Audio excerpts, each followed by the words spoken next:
नमस्कार मित्रांनो, इयत्ता 11वी अर्थशास्त्र या विषयामधील प्रकरण 3 विभाजनाचे मूल्य ह्या प्रकरणातील आज आपण खंडित श्रेणी दिली असता चतुर्थक काढणे ह्या घटकाची माहिती अभ्यासणार आहोत.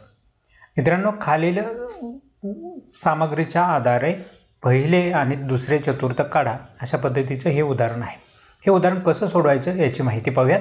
उदाहरण दिलेलं आहे, आपल्याला एक टेबल दिलेला आहे, त्यामध्ये उत्पन्न लाखामध्ये आहे आणि कुटुंबांची संख्या दिलेली आहे. ओके, उत्पन्न दिले 5, 4, 9, 12, 15, 6, 10 लाख आणि त्याच्या संदर्भातील कुटुंबांची संख्या दिलेली आहे. आता असं उदाहरण सोडवताना ही पद्धत थोडीशी वेगळी आहे. टेबल दिलेला आहे म्हणून आपल्याला एक वेगळा उभ्या स्वरूपातला टेबल तयार करायचा, पण हा टेबल तयार करत असताना 3 कॉलमचा करायचा. का 3 कॉलमचा करायचा आहे? तर आपल्याला दिलेले जे 2 कॉलम आहेत त्यातील पहिला कॉलम इथं सपोज उत्पन्न आपण घेतलं x, कुटुंबांची संख्या घेतली f म्हणतो आपण त्याला, आणि एक एक्स्ट्रा कॉलम बनवायचा आहे संचित वारंवारतेचा CF चा. आता हे तुम्ही कसं ठरवणार x कशाला म्हणायचं आणि f कशाला म्हणायचं? ह्या दोघांमध्ये जी संख्या कोणावरती डिपेंड नाही ती पहिली x म्हणून घेतली जाते आणि जी डिपेंड असते ती f म्हणून फ्रिक्वेन्सीत घेतली जाते. उदाहरणार्थ पहा, 5 लाख हे फिक्स आहेत, पण 5 लाख मिळवणारे किती कुटुंब आहेत ते ह्या 5 लाखावरती डिपेंड आहे. 5 लाख आहेत म्हणून इथं 8 जण मिळाले. इथं 6 लाख असते तर 8 आले नसते. म्हणजे 8 डिपेंड कोणावरती? 5 वरती अवलंबून आहे.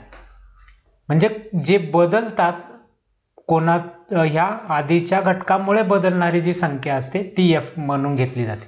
5 लाख मिळवणारे किती बदलणार आहे, अशी जेव्हा बदलणारी संख्या येते तेव्हा ती f म्हणून घ्यायची आणि CF आपण नवीन बनवणार. आता ह्या संख्या इथं लिहित असताना एक काळजी घ्यायची, सर्वात लहान संख्या म्हणजे इथंही चढता उतरता क्रम पाहून घ्यायचं. दिलेला असेल तर काही प्रॉब्लेम नाही, नसेल दिला तर तुम्हाला करावं लागेल. 5, 4 नाही दिलेलं, करून घेऊयात चढत्या क्रमाने. लहान संख्या पहिली घेऊयात, 4 लहान आहे, त्यानंतर त्याच्यापेक्षा मोठे 5 आहे, त्याच्यापेक्षा मोठे 6 आहे, नंतर 7 आहे, 7 नाही आहे सॉरी 9 आहे, 9 नंतर 10, 10 नंतर 12 आहे आणि 12 नंतर 15 दिसत आहे. चढता क्रम करून घेतला. ओके, चढत्या क्रमाने संख्या लिहून घेतल्या. आता त्यांच्या समोरच्या संख्या इथं लिहून टाकायच्या. त्यांच्या समोरच्या म्हणजे जिथं 5 असेल त्याच्यासमोर 8 लिहायचे, जिथं 9 असेल त्याच्यासमोर 12 लिहायचे, जिथं 15 आहे त्याच्यासमोर 6 लिहायचे. कारण ह्या संख्या 5 लाख असणारे किती आहेत? 9 लाख असणारे 12 आहेत, 15 लाख असणारे 6 आहेत, 10 लाख असणारे 10. ते त्याच्या संख्या आहेत. आपण जर बदलवल्या तर याचा चढता क्रम करायचा नाही, फक्त पहिल्या कॉलमचा चढता क्रम करायचा आणि त्याच्याशी संबंधित संख्या पुढे लिहून टाकायची. आता 4 लाख असणारे किती आहेत? 6, म्हणून मी इथं 6 घेतले.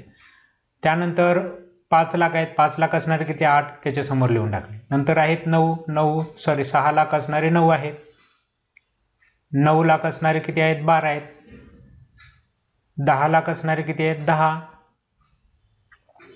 12 लाख असणारे 8 आहेत आणि 15 लाख असणारे 6 आहे. लिहून टाकले, त्यांच्या संख्या त्यांच्यासमोर लिहून टाकले. आता संचित वारंवारिता काढायची. संचित वारंवारिता कशी काढली जाते?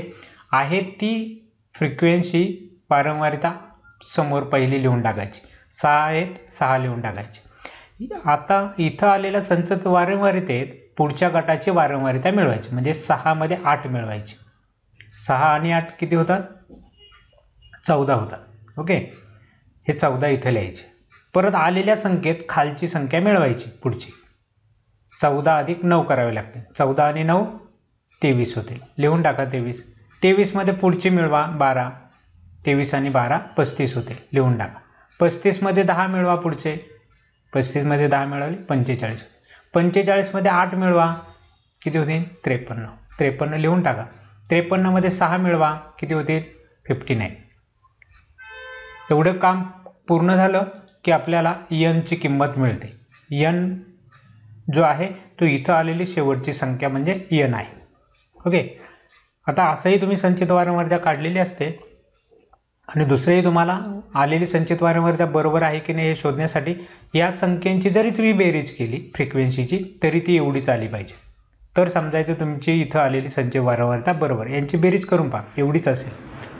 आता आपल्याला उदाहरण सोडवायचं आहे, पण उदाहरण सोडवताना तुम्हाला इथंच खालीच सोडवायचं आहे परीक्षेमध्ये.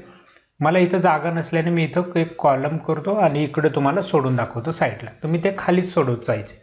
ठीक आहे. इथपर्यंत आल्यानंतर आपल्याला सूत्र वापरायचे. सूत्र काय आहे? क्यू आय बरोबर आय कंसामध्ये n+1 डिवायडेड बाय 4 च्या पदाचे मूल्य. हे नेहमीचं सूत्र आहे. आता आय आणि n ची किंमत टाकायची असते. आय कशावरती डिपेंड आहे? तुम्हाला किती नंबरचं काढायला सांगितले त्याच्यावर. पहिले चतुर्थक म्हणून आय ची किंमत 1 घ्यायची. 1 बरोबर 1 कंसामध्ये n ची किंमत काढली आपण 59 अधिक 1 भागिले 4 कंस पूर्ण च्या पदाचे मूल्य. ओके, सोडूयात, बेरीज करून घेऊयात. 59 अधिक 1 करूयात. 59 अधिक 1 60 होतील. 60 भागिले 4 कंस पूर्ण च्या पदाचे मूल्य. हा भागाकार करून घ्या. 4 1 4 आणि 15 चौक 60. ओके, भागाकार करून पहा. साईडला तुम्हाला भागाकार पद्धतीने भागाकार करता येईल. उत्तर येते 15. इथं 1 कंसामध्ये उत्तर आलेलं आहे आपलं. भागाकार करून 15 कंस पूर्ण च्या पदाचे मूल्य. आता 15 ने बाहेरच्या 1 ला गुणलं, कारण गुणाकार असतो कंस असल्यावरती. 15 1 15, उत्तरही आपलं काय येणार आहे? 15च येणार आहे. इथं 15 हे उत्तर आलं, याचा अर्थ आपलं चतुर्थक मिळालं असं नाही. मगाशी आपण सूत्रामध्ये सगळं संख्या टाकून सोडवल्यावरती जी संख्या मिळाली ते उत्तर नव्हतं, तर त्या क्रमांकाची संख्या आपलं उत्तर होतं चढत्या क्रमामध्ये. आता इथं चढता आणि उतरता क्रम आपण इथं तयार केल्या, पण अशा संख्या नाही आहेत की 15 पर्यंत मोजत जाऊन ते शोधण्याच्या. मग कसं शोधणार? तर त्यासाठी आपल्याला इथं दिलेली संचित वारंवारता जी आहे ती संचित वारंवारता चा कॉलम अभ्यासावा लागेल. याचा अर्थ आहे की ही 15 जी संख्या आहे ती ह्या संचित वारंवारतेच्या कोणत्या संख्येमध्ये समाविष्ट होते, ती संख्या आपल्याला इथं शोधायची. समाविष्ट होते याचा अर्थ काय? तर संचित वारंवारता 6 जी मिळालेली आहे इथं सुरुवातीला, तिचा अर्थ आहे की 0 पासून ते 6 पर्यंतच्या संख्या या गटामध्ये आहेत. त्याचा अर्थ असा असतो. 14चा अर्थ काय? 6 पेक्षा मोठी, कारण 6 पर्यंतच्या इथे येणार आहेत. 6च्या पुढच्या ज्या आहेत त्या 14 पर्यंतच्या ज्या संख्या आहेत त्या या 14च्या गटात येतात. मग 23 मध्ये कोणत्या येतील? 14 पेक्षा मोठ्या, तर 23 पर्यंतच्या. आपली संख्या कशी आहे? किती आहे? 15. मग ती कुठे बसेल यांच्यामध्ये? 14 मध्ये बसणार नाही, कारण 14 लहान आहे. त्याच्यापेक्षा मोठी आहे 15, मग ती जाईल ह्या 23च्या गटामध्ये, कारण 14 पेक्षा मोठ्या 23च्या गटात येतात. मग आपली संख्या 15 ही 23च्या गटात येणार आहे आणि आपल्याला ह्या ठिकाणी 23 संचित वारंवारता मिळाली. ही 23 आपलं उत्तर आहे का?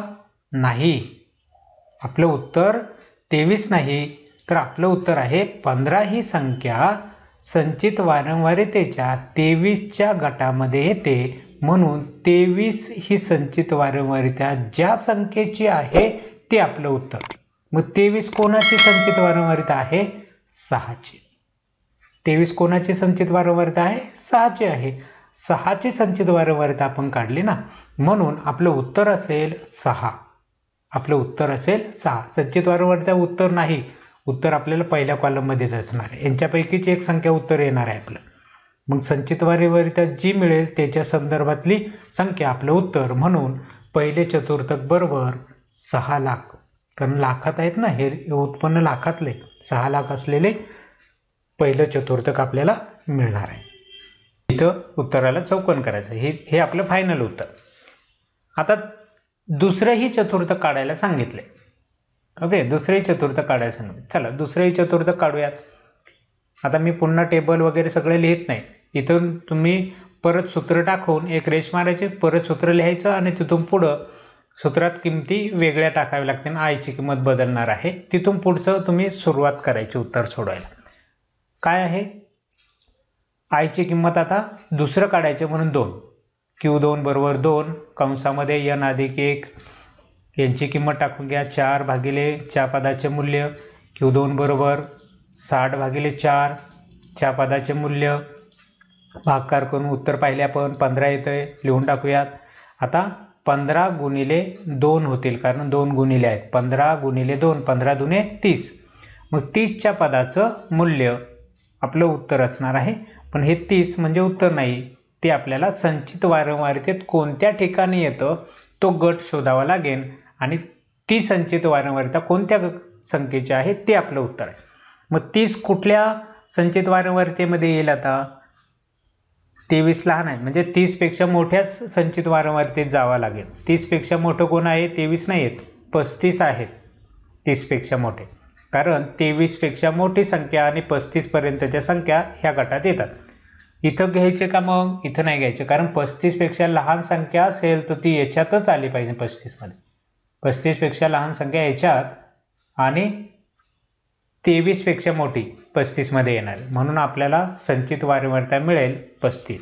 30 ही संख्या 35 या संचित वारंवारतेमध्ये येते, म्हणून 35 या संचित वारंवारतेचं मूल्य आपलं उत्तर. संचित वारंवारता 35 कोणाची? 9ची आहे, म्हणून आपलं उत्तर येईल पहिले नाही आता दुसरे चतुर्थक बरोबर 9 लाख. इथं चुकलेलं आहे, इथं दुसरे चतुर्थक म्हणा, कारण दुसरे चतुर्थक काढले आपण. दुसरे चतुर्थक बरोबर 9 लाख. अशा पद्धतीने मित्रांनो खंडित श्रेणीनुसार चतुर्थक काढली जातात. चला तर मग तुम्हाला ही पद्धत समजली असेल, आणि नाही समजली तरी एकदा दोनदा रिपीट करून पहा, नक्की समजेल, काही प्रॉब्लेम येणार नाही. चला आजचा व्हिडिओ या ठिकाणी थांबूया. भेटूया आपल्या पुढच्या नवीन व्हिडिओमध्ये अशाच पद्धतीने इतर राहिलेल्या पद्धतींची माहिती घेऊन. तोपर्यंत नमस्कार.